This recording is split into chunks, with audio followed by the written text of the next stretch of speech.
Welcome to another video presented by Raven Expeditions. Please subscribe to my channel and share this video to support my work. This is the statue of Thutmose III, one of the masterpieces of ancient Egypt.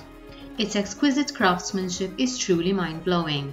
The contour of the face and body, and the eyes, nose, lips, ears and Nemes headdress are impressive. The shendit or kilt is equally outstanding. The obvious question which immediately comes to mind is how did the ancient Egyptians fashion this marvel with the crude tools they had at their disposal? This is what we're always told. Yet, we've never been given an adequate explanation about how this beauty and others like it were really made. The tools ascribed to these works are highly insufficient and don't seem to be the right implements for such high finishes. Bronze chisels? Really? The question thus remains, how were these sculptures made?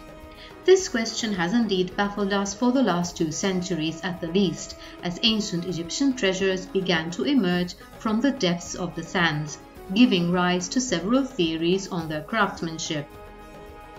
This video focuses on some artifacts whose manufacturing techniques cannot be explained. The objects featuring here are merely the tip of the iceberg, since there are far too many to include them all here. These 2 elegant limestone statues of Prince Rahotep and his wife Nofret are impressive.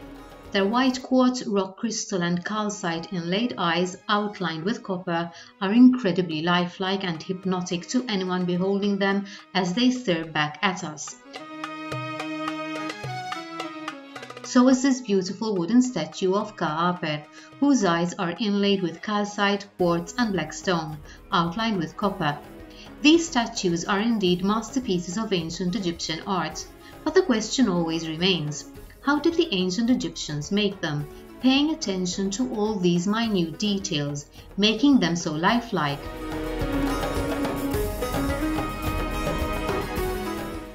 This red granite sphinx statue of Hatshepsut depicts the female pharaoh with the body of a lion and the head of a pharaoh, wearing the traditional Nemes headdress. The details here are jaw-dropping. Look at that ear.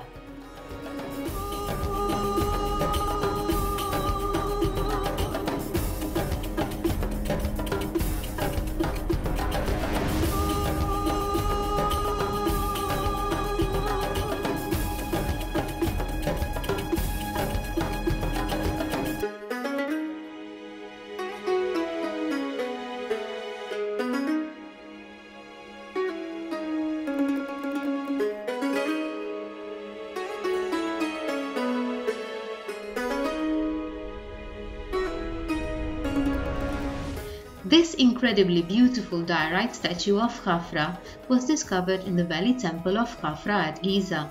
It's considered one of the most important sculptures of ancient Egypt. Khafra is wearing the Nemes headdress. He's seated on a throne decorated on both sides with the Sematawi, the symbol of unity of Upper and Lower Egypt, while Horus stands behind Khafra's head with his wings spread, symbolizing protection. Splendid! Again, how could this have been made with just copper chisels? It's just mind-boggling.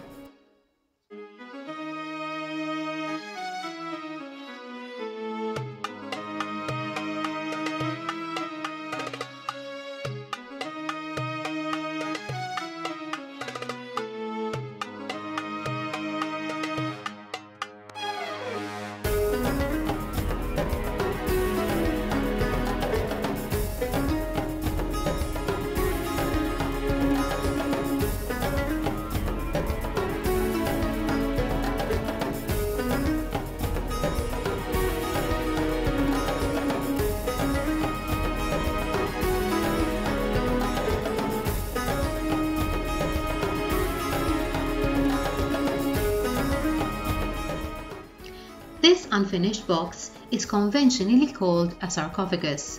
Whatever it was, it sure is very odd. As can be clearly seen, it was damaged during its construction and was simply abandoned and never used for its intended purpose, whatever that may have been. This artifact is interesting in that it shows us that the lid of the box was made from the same block, typically cut from the underside, where the base would have sat on the ground. Here, while cutting the lid, the cutter, whatever tool it was, went in deeper, causing the lid to snap and break. Was the tool a saw? If so, what type of saw was it, and how big was the saw? If not a saw, what tool did they use to cut the lid?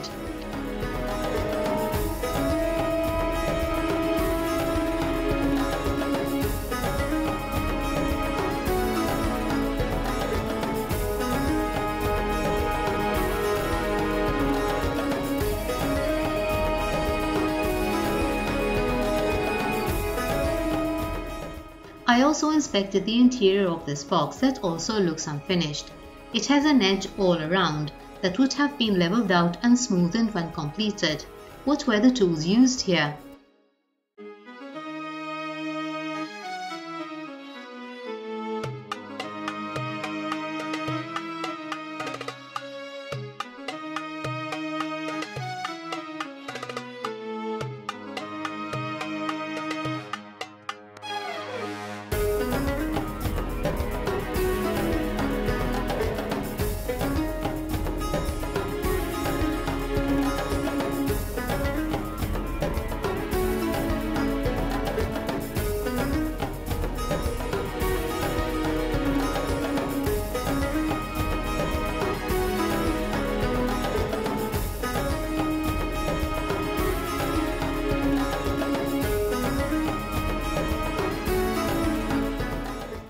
And here's the so-called schist disc that has been of much interest for many years.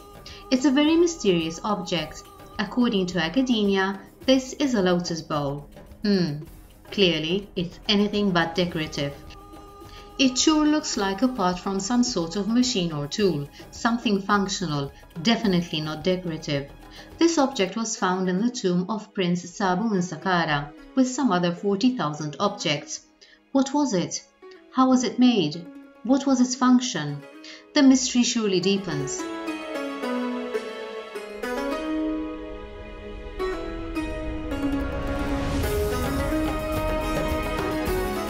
Some of these vases are as thin as an eggshell. How was it possible to make them?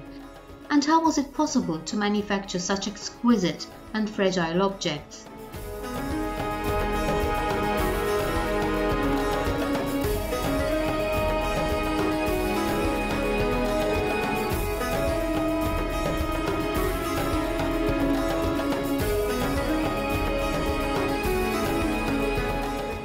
Another unexplained artifact is this granite head of Amenhotep III, wearing the head-jet crown. Shaping that crown is no easy feat. How did they do it? And there are so many of them all over Egypt.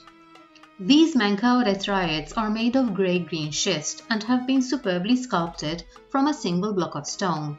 Originally, they were painted in bright colors. Meanwhile, this granodiorite statue represents Ramses II as a child, with his finger on his lips, wearing the sidelock of youth. He's being protected by the falcon god Horus. I'm ending this video with a very curious object. Look at the tool on the right-hand side of the photo. What does it look like? To me, it looks like a huge tube drill bit. What was it used for? How was it used?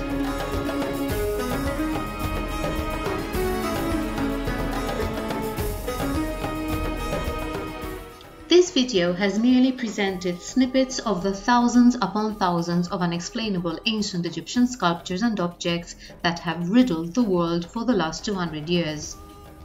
Were they really crafted with simply copper chisels? All I can say is that they're unfathomable, inexplicable, and impressively mind-blowing.